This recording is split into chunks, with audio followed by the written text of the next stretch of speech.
second one was also done yesterday, the Bupo Budapest International Conference.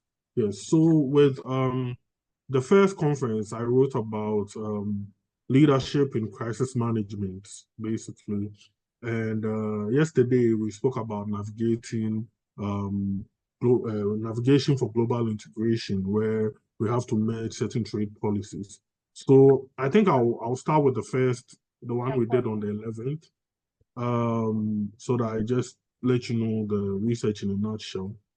So I believe that in most institutions or in every facet of life, everything boils down basically to leadership. I remember one time I heard this saying that an army of sheep led by a lion will always defeat an army of lions led by a sheep, if you think about it. And it's very interesting to just find out and realize that leadership is almost everything, basically. And it is the bedrock of families, the bedrock of societies, the bedrock of institutions, and even businesses. And we all know what happened in 2020, where the world was in a global pandemic and the world was in crisis. So it's been something that I've been basically thinking about, like, how do leaders respond and how do leaders manage the unforeseen circumstances that do not go our way well. So with this reason, it gave me the motivation to basically start doing some research on leadership styles and how to build resilient business models, and also see how different leadership styles obviously transform or help businesses navigate in times of crisis and difficulties. So the first paper was basically attributed to that, and I started my research. And in the research, I realized that there are different types of leadership styles, and these leadership styles form the bedrock for building efficient business systems that can handle long-term problems. But then there was a sectorial issue and a cultural issue where sometimes companies may be international, they may not know the cultures of other companies, and some industries are different than others. So, what type of leadership styles are more suited to certain industries or certain cultures, most importantly? So that got me on my research, and I actually referred to a lot of pre-existing literature. I read a lot of research reports, and I, just basically immersed myself into it, and I came up with this piece and this article, which I felt like was worthy of being submitted so that I could share my findings. So I realized that basically industries such as tech, the tech industry, and healthcare, especially because of the COVID-19, they relied mostly on some form of transformational leadership where motivation was required, intellectual stimulation was required, and also some kind of larger than life persona. They needed leaders who could be innovators, basically, people who were more on the creative side, and I realized that that was the kind of leadership that was suited to that type of industry. And then I started looking at issues like transactional leadership, where leadership was based on a system of reward and punishment, some kind of operant conditioning, if you may, where workers will be rewarded for tasks they complete and how long they stay on the field and stuff. So that was that kind of leadership. Then we looked into the adaptive kind of leadership, which was more situational, where leaders themselves had to look at how things are to determine flexibility options. And later on, when I combinated all these different types of leaderships, I realized that leadership is more cross-cultural and more cross-sectorial than we would like to admit. And all leadership styles do not work for all industries. There are some leadership styles that you have to be more service-based, more servant-based. You have to be more ethical. You have to, if you're in education, you cannot be all about profits because sometimes you have to look into giving brilliant and needy students some form of scholarships or funding. So with this kind of leadership styles, I also realized that as much as the study was interesting, it had certain limitations, and it opens the door for future research as well. So I began to look into issues such as the fact that I needed more quantitative measures so that we could actually compare statistically and see that maybe change in leadership styles have this effect from this time to this period. And also, we needed to also include a longer term perspective on how we wanted things to be in the future, not just looking at things from COVID-19 perspective, but putting in structures that can create resilient business organizations as well.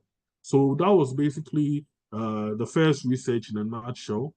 And with my second presentation, which was what we did yesterday, where I spoke about navigating policies for global integration, I just basically as you know, I'm affiliated with Catalonia, and what we do is we promote investments, foreign investments, and trade.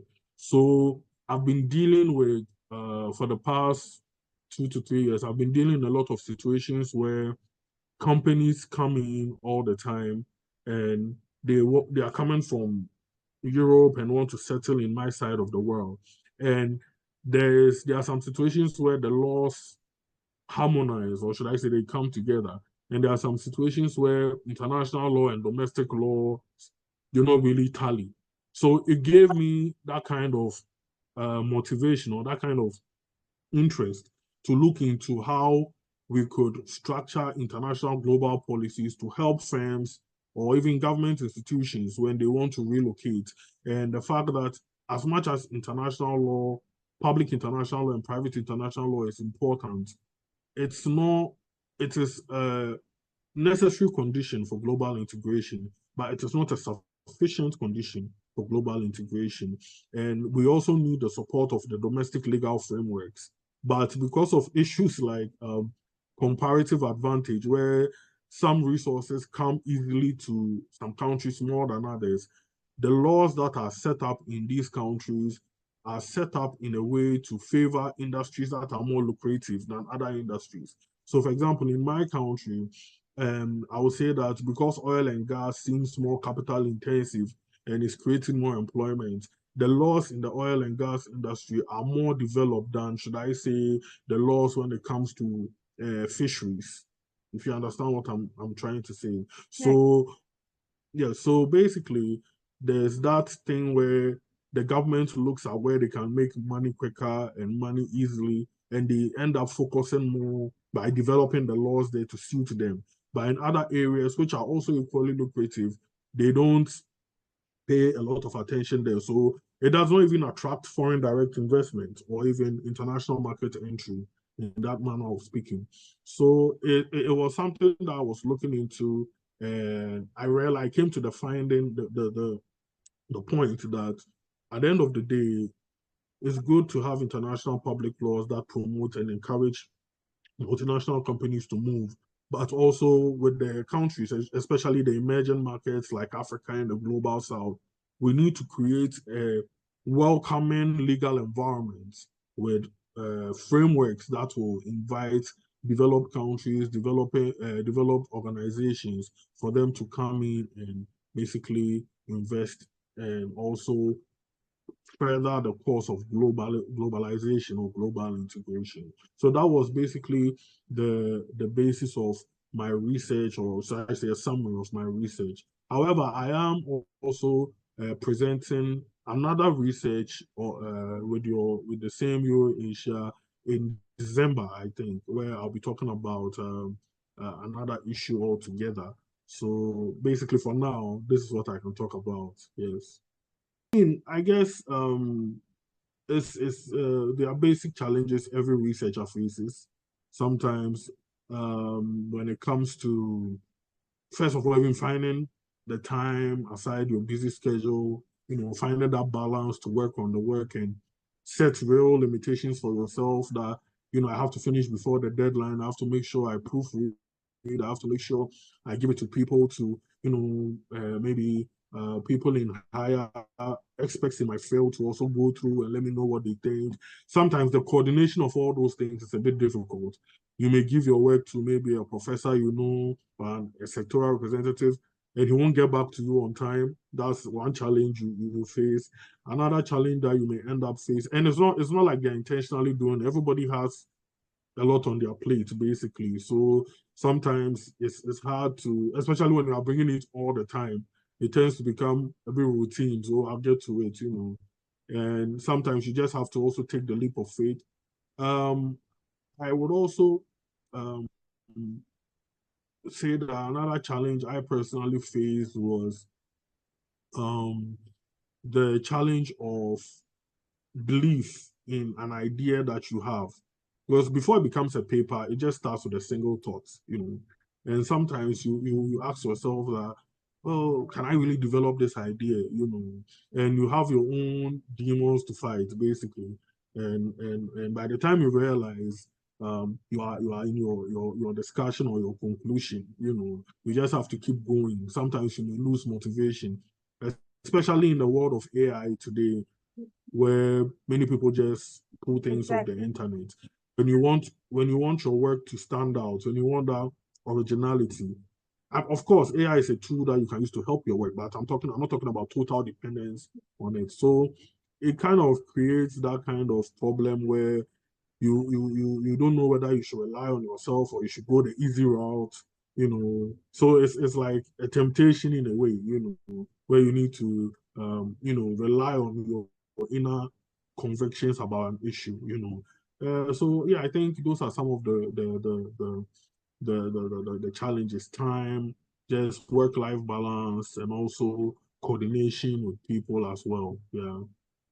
Okay, thank you for that question. So, personally, my motivation for this research is that I've always admired the ability to identify problems and solve them. I believe that it's something that is forward thinking. But research is using academic tools to solve these problems. And it's always been something I've been fascinated by. And it's something that I wanted to do from a very long time. You know, a dream of mine one day is to set up a company that helps companies provide business systems or provide business solutions, not only consultancy, but just help companies with research and R&D. Because I believe that we live in an age where if you are armed with information, it's some form of competitive advantage for you. So what you don't know may be the cause of your downfall. What you don't know may be what may be making you struggle. And I think with this ability, especially although I'm affiliated with Catalonia, I am also doing things as an independent researcher. This is my own work that I'm trying to put out. You understand? So it's more of like a situation where I I I just I'm working on my dreams to become that kind of person who can provide solutions for businesses and also myself in the future when there are businesses. And I'm even actually an aspiring PhD student because I want to learn more about research and how I can create knowledge from the scratch and help institutions deal with their day-to-day issues. So I'm now in the process of looking for, a school and as well to also study and do my PhD. Yes. So academic life is something I've always admired, and I just want to see if I can better the world through academic research tools. So that's my motivation.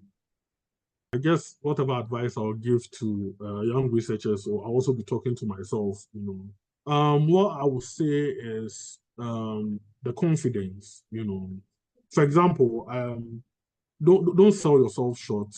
Don't think your ideas are not important, but just know that you always have work to do. So if you have an idea, it is your job to polish the idea. And how do you polish it? Google Scholar has this quote under their logo that you stand on the shoulders of giants, basically. So you can stand tall today by standing on the shoulders of the giants of yesterday. You don't have to have it all figured out. These days, there are tools, there are resources to help you, improve your idea. And even sometimes you can even co-partner with people in a project to work on it. You can collaborate and you can share ideas. You don't have to be afraid. And also, I personally I took a chance with Eurasia because when I saw your, I think the first time I wanted to send my work, I went online and I saw like all these professors, and I'm not a professor yet, so I was like, wow, like, am I sure my work will even be accepted by these people? So I put in my work, I planned, and I did, and to my surprise, here I am today, even in an interview for being the most eminent. It wasn't even in my plan that I'll be even picked. My work will be picked, yet alone I will stand out in any other way. So, any advice I have for my young researchers, including myself, is that be confident, but make sure that you associate your confidence with competence. You don't just, it's not like just self-belief. Make sure you've also put in the work and you take pains to do the work. And that will naturally give you that confidence to enter into things, enter into projects, and deal with people on a more professional basis. So I think that's what I would tell my people. Regarding the conference that you have attended, I'm sorry? what is the positive feedback for the conferences? Oh, the feedback. Yeah, Did I hear you right? yeah, Okay, okay. feedback All for right. the So conferences that you have attended.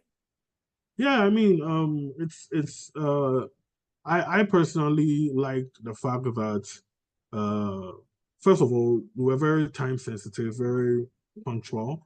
Before I joined in, every time I join in, and I always make sure I join at the right time. And every time I join, they say the host is already in, they'll let you know. And I think I like how things are organized in a timely fashion. It took me to participate in the conference before I actually saw how diverse your presenters are. I mean, the first time, I think there were people from over our first conference, there were people from over 7 countries. Yesterday's conference, about 13 countries, people all over the world. And when you join in, it gives you that kind of assurance that, well, okay, this is actually something big that I'm being a part of. And I just liked the diversity. I liked how wide ranging the topics are. Usually, when you attend a seminar and it's all on one issue, you tend to find things boring. Especially yesterday. Yesterday's seminar cut across so many issues. The first seminar cut across so many disciplines. We ended up even doing a presentation on nursing, and I was like, wow, I had something to learn for the first time. Yesterday, some people spoke about AI, some people spoke about. So I just like that kind of should I say, a variety that comes with the conferences. I like the fact that just it seems well organized and just well collaborated and everything. So I think there's a lot of positive things to say about the conference. Yeah, where we can also communicate with other researchers as well. We do not take it for granted, and we hope that I hope that personally in the future I'll be able to even attend the in-person events as well. I'm working on a few things, and I'm hoping in the future I can also join. So, I mean, it's wonderful. So I appreciate you guys as well, and thank you for giving me such an honor and the time. Thank you so